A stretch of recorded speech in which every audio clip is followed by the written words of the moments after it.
स्वागत है दोस्तों आप सभी का आज के इस लाइव सेशन में। आज की इस वीडियो में आज हम देखेंगे क्लास 12th पॉलिटिकल साइंस का जो प्री बोर्ड एग्ज़ाम हुआ है, ठीक है, उसी के क्वेश्चन पेपर सॉल्यूशन के बारे में। और स्पेशली ये जो वीडियो है वो क्लास 12th के मॉर्निंग शिफ्ट के बच्चों के लिए बनाई जा रही है। इवनिंग शिफ्ट का ऑलरेडी अपलोड कर दिया है मैंने, ये मॉर्निंग शिफ्ट का है। इसमें हम देखेंगे इसके सॉल्यूशन, इसकी आंसर की के बारे में। तो बच्चों इस लाइव सेशन को सबसे पहले तो अपने व्हाट्सएप ग्रुप पर अपने दोस्तों को ज़रूर शेयर कर दीजिए ताकि वो भी जुड़ सकें, ठीक है। लाइव का मतलब होता है कि जैसे जैसे मैं आपको आंसर बताऊंगा, आपको प्रश्न बताऊंगा, वैसे वैसे आप भी अपना पॉइंट ऑफ व्यू वहाँ पर रख सकते हैं कि सर मेरे हिसाब से इसका ये आंसर होगा, मेरे हिसाब से इसका ये आंसर होगा, ठीक है। तो सबसे पहले तो इसे शेयर कर दीजिए, फिर हम इस क्वेश्चन पेपर के सॉल्यूशन की तरफ बढ़ेंगे। तो चलिए वीडियो को स्टार्ट करते हैं। सबसे पहले शेयर कर दीजिए बच्चों। सबसे पहले तो आप क्वेश्चन पेपर का एक छोटा सा रिव्यू ले सकते हैं यहाँ से। नंबर ऑफ़ पेजेस 16 है, मॉर्निंग शिफ्ट का है, ठीक है। और मैक्सिमम मार्क्स हैं 40, टाइमिंग है 90 मिनट की। तो चलिए हम स्टार्ट करते हैं। सबसे पहले सेक्शन ए की हम बात करेंगे, जिसमें आपको कोई 20 प्रश्नों के उत्तर देने हैं। क्वेश्चन नंबर फर्स्ट है कि डैश अमेरिका के तट से लगा हुआ छोटा सा द्वीपीय देश। तो इसका राइट आंसर क्या होगा? क्यूबा। देखिए मैं आपको सीधा सीधा आंसर बताऊंगा, जिसमें आंसर सीधा बताने के लिए होगा, और जिसमें एक्सप्लेनेशन होगी उसमें आपको एक्सप्लेन करके भी बताऊंगा। अब देखिए क्वेश्चन नंबर सेकंड है, जैसे कि निम्नलिखित में से किसका संबंध शीत युद्ध से था? क्यूबा मिसाइल संकट, हाँ बिल्कुल था। अमेरिका व सोवियत संघ के बीच तनाव और प्रतिस्पर्धा, राइट है। थर्ड है अमेरिका और सोवियत संघ के बीच दोस्त, ये गलत है। तो हमें ढूंढना है पहला and second, first and second, यानी कि बी इसका राइट आंसर हो जाएगा, ठीक है। इसका राइट आंसर क्या होगा? बी। अगला देखिए क्वेश्चन नंबर है 13, प्रथम विश्व युद्ध डैश से लेकर डैश के बीच में हुआ था। तो भैया बहुत आसान है, 1914 से 1918 तक हुआ था। अगला, निम्न में से कौन सा गुट निरपेक्ष आंदोलन का संस्थापक नहीं है? तो आपको याद होगा घाना, भारत और मिस्र, ये तो ठीक है, लेकिन जो ब्राज़ील है वो गुट निरपेक्ष आंदोलन का संस्थापक देश नहीं है। तो कौन सा आंसर हो जाएगा? Option number A. अगला क्वेश्चन नंबर 5, सोवियत संघ के अनेक गणराज्यों ने डैश और डैश को झेला था। तो भाई वो क्या था? अंदरूनी कलह, बाहरी आक्रमण, धरना प्रदर्शन, सरकारी मार, विध्वंस, गृह युद्ध या फिर बगावत। तो सोवियत संघ के अनेक गणराज्यों ने गृह युद्ध और बगावत, इन दोनों को झेला था, ठीक है। अगला क्वेश्चन नंबर 6, सोवियत संघ की प्रकृति के बारे में निम्नलिखित में से कौन सा कथन सही है? तो इसका जो ऑप्शन नंबर डी है, अर्थव्यवस्था के हर पहलू का नियोजन और नियंत्रण राज्य करता था, ये इसका राइट आंसर हो जाएगा, ठीक है। बहुत ही जल्दी मैं आपको प्रश्न के उत्तर बता रहा हूँ, क्योंकि इनमें आपको एक्सप्लेनेशन करने की कोई ज़रूरत नहीं है। जहाँ पे एक्सप्लेनेशन करना होगा मैं आपको वहाँ पर एक्सप्लेनेशन करके बता दूंगा। क्वेश्चन नंबर 7, आप किस आधार पर कहेंगे कि लीग ऑफ नेशंस अपने उद्देश्यों में असफल रहा? तो भाई लीग ऑफ नेशंस जब असफल हुआ तभी तो यूएनओ, यूनाइटेड नेशन ऑर्गेनाइजेशन की स्थापना हुई थी, और जब लीग ऑफ नेशंस उद्देश्यों में असफल हुआ तभी दूसरे विश्व युद्ध चालू हो गया था, ठीक है। लीग ऑफ नेशंस की असफलता के बाद ही दूसरा विश्व युद्ध चालू हुआ। क्वेश्चन नंबर 8, सुरक्षा परिषद में कितने स्थायी सदस्य थे? बहुत ही आसान सा प्रश्न है, कितने? 5 स्थायी सदस्य हैं, ठीक है। क्वेश्चन नंबर 9, 1922 में संयुक्त राष्ट्र संघ की आम सभा में ढांचागत सुधार हेतु एक प्रस्ताव स्वीकृत हुआ जिसमें कुछ शिकायतों का जिक्र था। उनमें से शिकायतें क्या थी? ठीक है, क्वेश्चन नंबर 9 का पूछा जा रहा है। तो भैया सुरक्षा परिषद राजनीतिक वास्तविकता की नुमाइंदगी नहीं करता है, राइट है। इसके फैसले पर पश्चिमी मूल्यों के हितों की छाप होती है, राइट है। सुरक्षा परिषद में बराबर का प्रतिनिधित्व नहीं है, ये भी राइट है। तो ऑप्शन डी भैया उपरोक्त सभी, ये राइट आंसर हो जाएगा, ठीक है। अब देखिए क्वेश्चन नंबर 10 है, आज़ाद भारत के सम्मुख कौन सी चुनौतियां थीं? एकता के सूत्र में बंधे रहना, लोकतंत्र को कायम रखना, विकास करना। तो ऑप्शन सी, पहला, दूसरा और तीसरा इसका राइट आंसर हो जाएगा, ठीक है। बहुत ही आसान सा प्रश्न है। क्वेश्चन नंबर 11, निम्नलिखित में से नेहरू की विदेश नीति का मुख्य उद्देश्य नहीं था? कठिन संघर्षों से संप्रभुता को बचाए रखना राइट है। क्षेत्रीय अखंडता को बनाए रखना राइट है। तेज रफ्तार से आर्थिक विकास करना राइट है। ऑप्शन डी इसका रॉन्ग आंसर हो जाएगा। क्या? अपने मंत्रिमंडल का विकास करना ये नेहरू की विदेश नीति का उद्देश्य नहीं था। ठीक है बच्चों। अगला देखिए क्वेश्चन नंबर 12 है, शीत युद्ध के दौरान पूर्वी गुट तथा डैश का समर्थक था। पूर्वी गुट डैश तथा डैश का समर्थक था। तो इसका राइट आंसर क्या होगा? समाजवाद और साम्यवाद। पूर्वी गुट किसका समर्थक था? समाजवाद और साम्यवाद का। अगला क्वेश्चन नंबर 13, निम्न में से किस देश को सोवियत संघ का उत्तराधिकारी बनाया गया? बहुत ही आसान सा ऑप्शन है, option number D. Question number 14, UNHCR ये किससे संबंधित है? तो आप यहाँ पे नीचे ही देख सकते हैं, रिफ्यूजी से, यानी कि United Nations high commission for refugees, यानी कि संयुक्त राष्ट्र शरणार्थी उच्च आयोग। ऑप्शन नंबर डी इसका राइट आंसर हो जाएगा। ठीक है। अगला क्वेश्चन नंबर 15, संयुक्त राष्ट्र संघ के सामने बुनियादी सुधारों का मसला क्या है? दो बुनियादी सुधारों का मसला, सदस्य संख्या पर सहमति, संगठन की बनावट व प्रक्रिया में सुधार, प्राथमिक मुद्दों व विवादों को तय करना, संगठन के न्यायाधिक में आने वाली मुद्दों की समीक्षा करना। तो इसका जो ऑप्शन नंबर ए होगा, दूसरा और चौथा, संगठन की बनावट और प्रक्रिया में सुधार और संगठन के न्यायाधिक में आने वाली मुद्दों की समीक्षा करना, ये इसका राइट आंसर होगा क्वेश्चन नंबर 15 का। ठीक है, ऑप्शन नंबर ए इसका राइट आंसर होगा। बात करते हैं बच्चों क्वेश्चन नंबर 16 की। विभाजन के पश्चात बने पाकिस्तान में कौन से दो इलाके शामिल थे? तो बहुत ही आसान सा ऑप्शन हो जाएगा, ऑप्शन नंबर सी, पूर्वी पाकिस्तान और पश्चिमी पाकिस्तान। क्वेश्चन नंबर 17 है, रूसी क्रांति के नायक कौन थे? क्वेश्चन नंबर 17, रूसी क्रांति के नायक। तो इसका सही आंसर हो जाएगा option number A, Vladimir Lenin. Option number A इसका राइट आंसर हो जाएगा। अगला है क्वेश्चन नंबर 18, शीत युद्ध का काल पहचानिए। देखिए बहुत ही आसान सा प्रश्न पूछा गया है, शीत युद्ध का काल 1945 से 1991। ठीक है। क्वेश्चन नंबर 19, पश्चिमी यूरोप के पुनर्निर्माण में अमेरिका के द्वारा सहायता दिए जाने को क्या कहा गया है? तो भैया ये जो आपका चैप्टर नंबर 3 है उससे प्रश्न पूछा गया है, उसे कहते हैं मार्शल योजना। ऑप्शन नंबर ए इसका राइट आंसर हो जाएगा। ठीक है। क्वेश्चन नंबर 20 है, अपनी विदेश नीति को सक्षम बनाने के लिए भारत किस गुट में शामिल हुआ? नाटो, वार्शा, दोनों या इनमें से कोई नहीं। तो इसका राइट ऑप्शन होगा ऑप्शन नंबर डी, इनमें से किसी भी गुट में शामिल वो नहीं हुआ था, बल्कि उसने खुद ही एक अलग गुट बनाया था जिसे गुट निरपेक्ष आंदोलन कहते थे। ठीक है। अगला क्वेश्चन नंबर 21, भारत चीन के संबंध जो थे वो शुरुआत में यानी कि प्रारंभ में किस प्रकार के थे? तो भैया चीन और भारत के जो संबंध थे शुरुआत में वो दोस्ताना रहे थे। ठीक है। क्वेश्चन नंबर 22 है, दूसरा विश्व युद्ध कब से कब तक चला था? बहुत ही आसान सा प्रश्न है, 1939 से 1945 तक। क्वेश्चन नंबर 23 है कि भारत संयुक्त राष्ट्र संघ का सदस्य कब बना? तो इसका राइट आंसर होगा ऑप्शन नंबर डी, अक्टूबर 1945 में भारत संयुक्त राष्ट्र संघ का सदस्य बन गया था। अगला क्वेश्चन नंबर 24, आज़ादी के समय रजवाड़ों की संख्या कितनी थी? भैया देखिए बहुत ही आसान सा प्रश्न है, आज़ादी के समय रजवाड़ों की संख्या कितनी थी? 565। ऑप्शन नंबर डी इसका राइट आंसर हो जाएगा। आई होप बच्चों अभी तक के सेक्शन ए के जितने प्रश्न मैंने आपको समझाए हैं वो आप सभी को समझ में आ गए होंगे। और अभी तक बताइए क्वेश्चन नंबर 24 तक जितने मैंने आपको प्रश्न बताए हैं इनमें से आप कितने सही करके आए थे, कितने आपके मार्क्स आ सकते हैं। चलिए आगे बढ़ते हैं अगले सेक्शन की तरफ, सेक्शन नंबर बी। अब सेक्शन नंबर बी का सबसे पहला प्रश्न देखिए, इसमें आपको कुल 20 प्रश्नों के उत्तर देने हैं। क्वेश्चन नंबर 25, आज़ादी के तुरंत पहले निम्नलिखित में से किस राजा ने अपने राज्य को भारतीय संघ से आज़ाद रखने की घोषणा की थी? वह कौन सा शासक था? तो इसका राइट आंसर होगा त्रावणकोर के राजा ने भारतीय संघ से आज़ाद रखने की मांग की थी।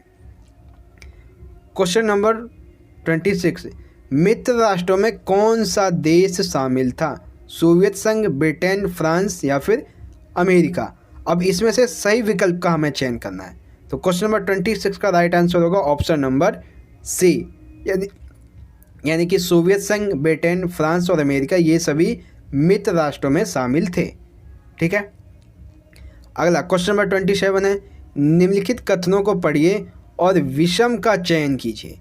विषम पूछा जा रहा है, नीति आयोग 2014, योजना आयोग 1950, योजना आयोग समाप्त हुआ 1914 राइट है, राष्ट्रीय विकास परिषद 1952 राइट है, लेकिन नीति आयोग ये गलत है क्योंकि 1 जनवरी 2015 को नीति आयोग की स्थापना हुई थी। ठीक है।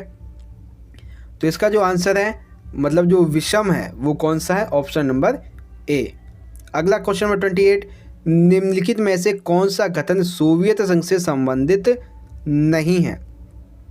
तो देखिए, दूसरी विश्व युद्ध के बाद महाशक्ति के रूप में उभरा राइट है, संचार प्रणाली उन्नति राइट है, विशाल ऊर्जा संसाधन है राइट है, लेकिन अमेरिका से अधिक उन्नत अर्थव्यवस्था ये गलत है, बल्कि इसका जो सही ऑप्शन होगा, मतलब कि जो संबंध नहीं है सोवियत संघ का, वो है ऑप्शन नंबर डी कि अमेरिका से अधिक उन्नत अर्थव्यवस्था थी। ये इसका सही नहीं है। ठीक है।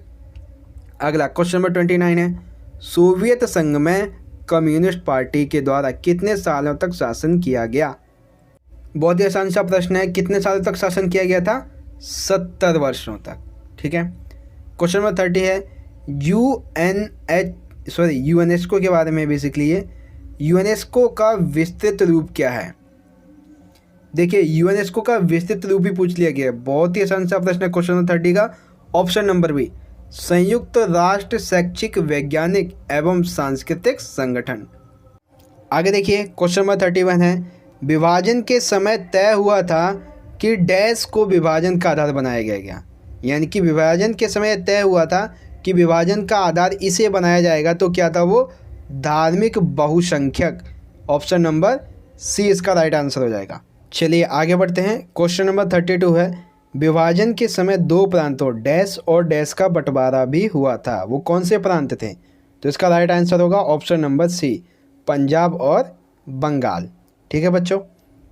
अगला क्वेश्चन नंबर 33 है कि भारत में शामिल होने के लिए विलय का एक सहमति पत्र बनाया गया था जिस पर राजाओं को हस्ताक्षर करने होते थे, उसे क्या कहा जाता था?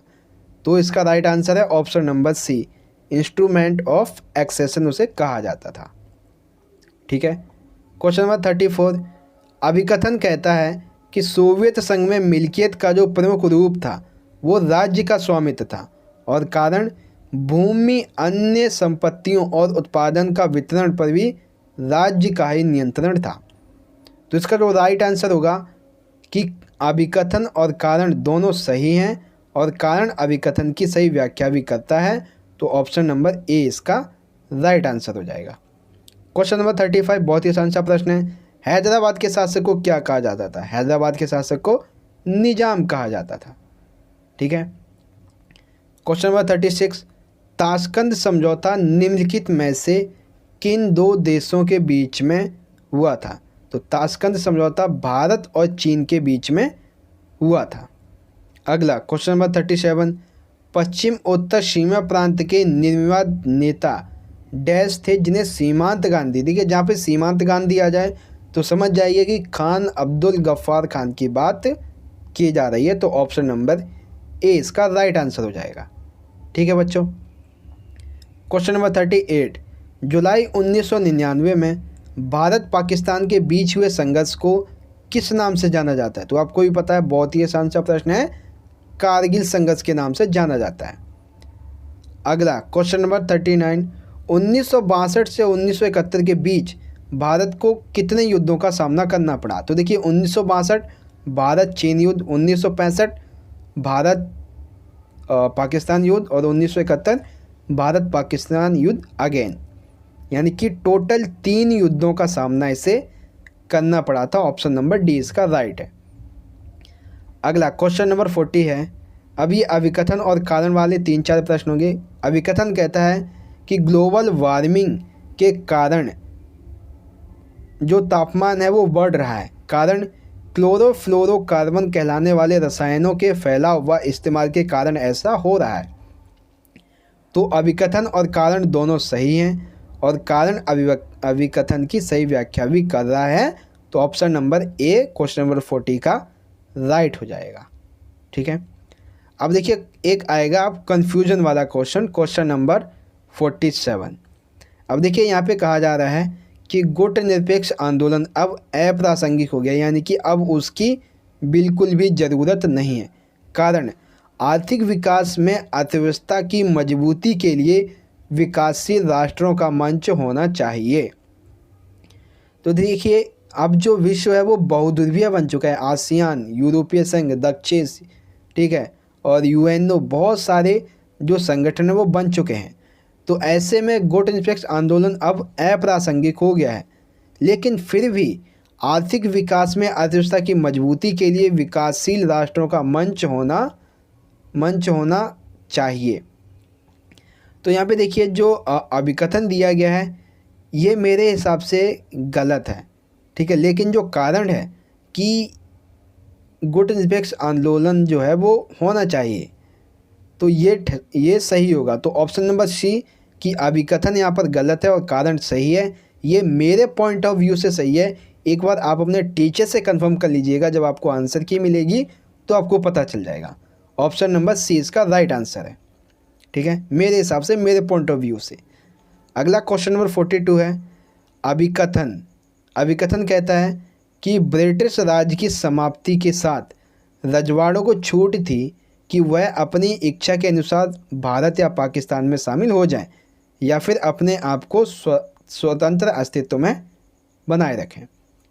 कारण ब्रिटिश प्रभुत्व की समाप्ति के साथ रजवाड़े रियासतों को राजा व प्रजा, देखिए रजवाड़े रियासतों व राजा व प्रजा का तो कहीं पे भी नाम भी नहीं आता है। ठीक है, प्रजा निर्णय ले सकती थी, नहीं ले सकती थी, तो कारण क्या हो जाएगा, गलत हो जाएगा।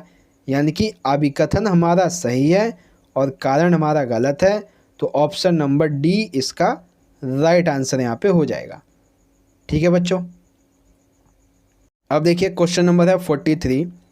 अभिकथन कहता है कि आज़ादी के समय विश्व में दो आर्थिक मॉडल उदारवादी, यानी कि एक पूंजीवादी और समाजवादी मॉडल प्रचलित थे, जिसमें भारत ने किसी को भी नहीं अपनाया। कारण भारत ने दोनों में से किसी भी मॉडल को ना अपनाकर एक मिश्रित अर्थव्यवस्था के मॉडल को अपनाया, जिसमें सरकार व निजी कंपनियां दोनों को अपने अपने उपकरणों पर प्रभुत्व था और उस समय यही बेहतर भी था। अब देखिए कारण और कथन दोनों सही हैं और कारण जो है वो कथन की सही परिभाषा भी करता है। तो ऑप्शन नंबर ए इसका राइट आंसर यहाँ पे बनता है। अगला क्वेश्चन नंबर 44। अभिकथन हमारा कहता है कि अणुशक्ति संपन्न जो राष्ट्र हैं वो सुरक्षा परिषद में स्थायी सदस्य हैं। उन्होंने 1968 में परमाणु अप्रसार संधि पर सदस्य राष्ट्रों का हस्ताक्षर करने को कहा, लेकिन भारत ने उस पर हस्ताक्षर करने से मना कर दिया और कहा कि यह नीति जो है, यह संधि जो है वो भेदभावपूर्ण है। तो अब देखिए अभिकथन भी सही है, कारण भी सही है और अभिकथन कारण की सही व्याख्या भी करता है। तो ऑप्शन नंबर ए इसका राइट आंसर हो जाएगा। ठीक है बच्चों, क्वेश्चन नंबर 46। विभाजन के समय जो बंटवारा हुआ था उसमें से वित्तीय संपदा के साथ निम्नलिखित में से किस किस का बंटवारा हुआ? टेबल कुर्सी, टाइपराइटर, पुलिस के वाद्य यंत्र या फिर रेलवे के कर्मचारी। तो यहाँ पर जो ऑप्शन नंबर बी होगा, उपरोक्त सभी, पहला, दूसरा, तीसरा और चौथा, इन सभी का बंटवारा वित्तीय संपदा के अंतर्गत विभाजन के दौरान हुआ था। ठीक है, अगला देखिए क्वेश्चन नंबर 46 है। निम्नलिखित में से कौन सा मिलान इनमें से सही नहीं है? रूस यूएसएसआर का उत्तराधिकारी है, राइट है। वार्सा संधि एक सैन्य संगठन है, राइट है। शॉक थेरेपी एक आर्थिक मॉडल है। अब बच्चा हमारा ऑप्शन नंबर डी, ये सही मिलान नहीं खाता है कि यल्तसेन सुधारों की इन्होंने शुरुआत की थी, ये इसका रॉन्ग आंसर है। अगला देखिए क्वेश्चन नंबर है 47। नेहरू जी और जनरल अयूब खान ने 1960 के दशक में 1960 में किस संधि पर हस्ताक्षर किए थे? तो नेहरू जी और जनरल अयूब खान ने 1960 में सिंधु नदी जल संधि पर हस्ताक्षर किए थे। तो ऑप्शन नंबर बी इसका राइट आंसर हो जाएगा। क्वेश्चन नंबर 48, भारत व पाकिस्तान के लेखक कवियों इन्होंने विभाजन की त्रासदी को किन किन माध्यमों के द्वारा व्यक्त किया? उपन्यास, लघु कथा, कविता या फिर उपरोक्त सभी? तो भारत व पाकिस्तान के लेखक और कवियों ने विभाजन की त्रासदी को उपरोक्त सभी माध्यमों से व्यक्त किया था। तो ऑप्शन नंबर डी इसका राइट आंसर हो जाएगा। ठीक है बच्चों, उसके बाद हमारा ऑप्शन सेक्शन नंबर सी यहाँ से स्टार्ट होगा। उससे पहले अभी तक के जितने प्रश्न मैंने आपको समझाए हैं कमेंट बॉक्स में बताइए आपको समझ में आए हैं या नहीं, और अभी तक के जितने प्रश्न मैंने आपको बताए हैं इसमें से आपके कितने प्रश्न सही हैं वो भी बताइएगा। ठीक है, तो चलिए हम बढ़ते हैं अपने सेक्शन नंबर सी की तरफ। देख सकते हैं सेक्शन सी है, यहाँ से स्टार्ट हो रहा है। सेक्शन नंबर सी में 12 प्रश्न है जिसमें से 10 प्रश्नों का उत्तर देना है। सबसे पहले एक ये चित्र दिया गया है और हमें इस चित्र के अंदर गोले में बने मानचित्र जो है वो क्या दर्शाता है उसे बताना है। तो भैया मानचित्र क्या दर्शाता है? संसार विश्व को दर्शाता है। ठीक है, अगला क्वेश्चन नंबर, ये देखिए एक कार्टून दिया गया है। कार्टून में पूछा गया है कि कार्टून के बीच में बैठे हुए नेता को पहचानिए। तो भैया ये जो नेता यहाँ पे बैठे हुए हैं, ठीक है, जिस पे मैं एरो लगा रहा हूँ, ये नेता कौन है? तो ये नेता कौन है? नेहरू जी हैं। ठीक है, ऑप्शन नंबर सी इसका राइट आंसर हो जाएगा। अगला देखिए क्वेश्चन नंबर 51 है। ये जो कार्टून यहाँ पे दिया गया है, ये कार्टून दिया गया है, इस कार्टून से संबंधित प्रश्न है कि कार्टून में क्या दर्शाने का प्रयास किया जा रहा है। तो चैप्टर 4 पर जब आप देखेंगे इस कार्टून को तो इस कार्टून में 2 चीज़ें बताई गई हैं। ठीक है, सॉरी, इस कार्टून में एक चीज़ बताई गई है, एक ही, क्योंकि ऑप्शन 4 है तो एक ही हम चुनेंगे, वो है ऑप्शन नंबर डी कि 1960 में जो भारत और चीन का सीमा विवाद था उनको लेकर इन्होंने आपस में एक सभा बुलाई थी। ठीक है, यानी कि एक मीटिंग बुलाई थी जो कि मीटिंग असफल रही थी। तो 1960 में चीन भारत सीमा विवाद की असफलता को इस कार्टून में दर्शाया गया है। ठीक है, अगला देखिए, अब यहाँ से जो है इसे कहते हैं कि गद्यांश वाला यानी कि स्रोत आधारित प्रश्न आपका यहाँ से स्टार्ट हो गया है। बेसिकली ये जो है वो अरब स्प्रिंग से संबंधित है। बहुत ही आसान सा प्रश्न है। देखिए बहुत ही आसानी से हम कंप्लीट करेंगे कि अरब स्प्रिंग की शुरुआत के पीछे कौन सा कारण था? भ्रष्टाचार, बेरोजगारी, गरीबी या फिर उपरोक्त सभी? तो भैया अरब स्प्रिंग के शुरुआत के पीछे उपरोक्त सभी कारण थे। ऑप्शन नंबर डी राइट है। क्वेश्चन नंबर 53, अरब स्प्रिंग की शुरुआत कब मानी जाती है? तो बहुत ही आसान है, ऑप्शन नंबर ए इसका राइट होगा, 2010। ठीक है, क्वेश्चन नंबर 54, अरब स्प्रिंग का किन देशों पर प्रभाव पड़ा था? यमन, बहरीन, लीबिया या फिर उपरोक्त सभी? तो अरब स्प्रिंग का उपरोक्त सभी देशों पर प्रभाव पड़ा था। क्वेश्चन नंबर 55, मिस्र में 1979 के पश्चात सत्ता में कौन आया था?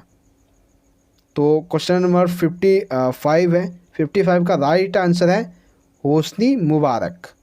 ठीक है, अगला, Hosni Mubarak dash dash dash के परिणाम स्वरूप ध्वस्त हो गए थे। कब ध्वस्त हुए थे हमें ये बताना है। तो 56 का राइट आंसर है डी, लोकतांत्रिक विरोध प्रदर्शन के परिणाम स्वरूप होस्नी मुबारक ध्वस्त हो गए थे।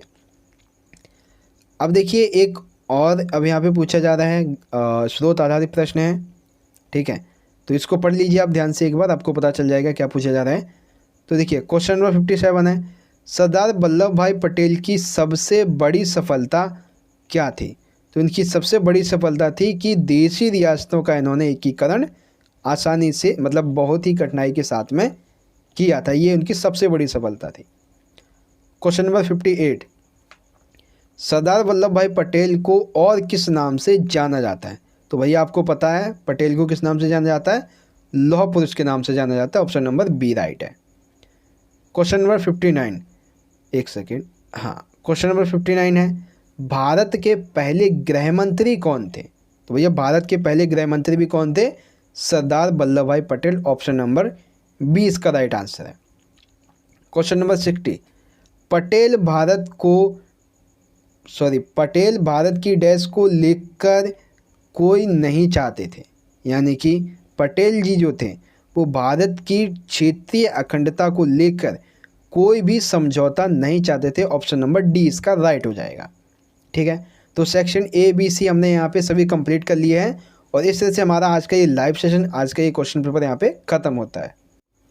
तो बच्चों इस लाइव सेशन को, इस वीडियो को अगर अभी तक आपने शेयर नहीं किया अपने दोस्तों के साथ तो ज़्यादा से ज़्यादा शेयर कर दीजिएगा। और वीडियो को एंड करने से पहले आप सभी कमेंट बॉक्स में ये बताइए कि आपकी तरफ से अभी तक कितने क्वेश्चंस सही हैं। ठीक है, यानी कि आप कितने करके आए थे और कितने आपके सही हैं। तो इससे आपको पता लग जाएगा, अंदाज़ा हो जाएगा कि भैया प्री बोर्ड में मेरे इतने मार्क्स इस क्वेश्चन पेपर में, इस सब्जेक्ट में आ जाएंगे। ठीक है, वीडियो अच्छी लगी हो तो लाइक करना, शेयर करना अपनी सभी दोस्तों के साथ। चलिए दोस्तों, मिलेंगे अगली वीडियो में, तब तक के लिए आप पढ़ते रहिए, अपना ख्याल रखिए। धन्यवाद। जय हिंद, वंदे मातरम।